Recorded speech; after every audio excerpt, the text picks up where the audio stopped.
आप सुन रहे हैं एजी एंटरटेनमेंट की धमाकेदार प्रस्तुति।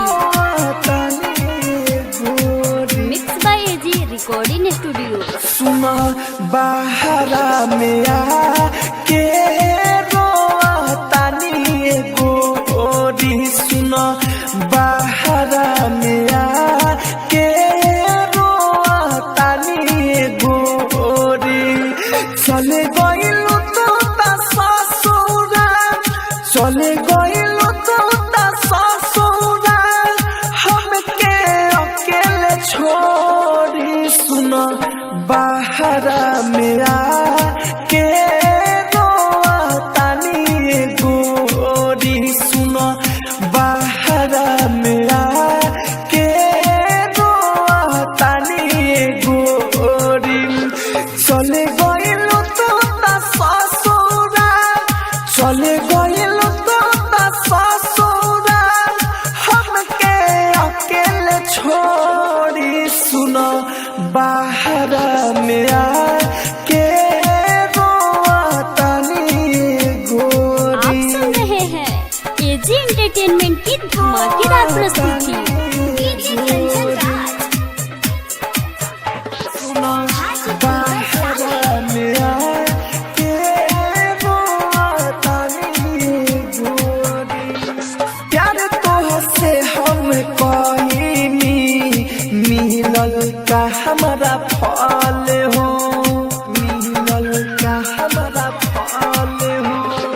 प्यार तोहसे हम कहीनी, मिलल का हमारा फल हो। जाए के तू ससुरावा, गइलू काहे बदल हो।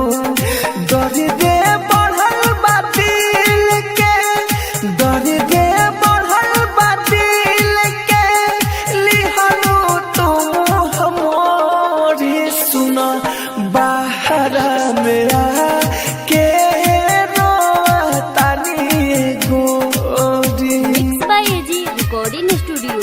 रोतानी सुना बाहरा में आके रोतानी गोरी।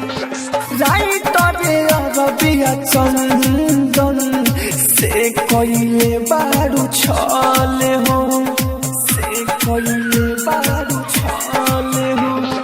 राइटर अरबिया चंदन से कइले बारू छल हो।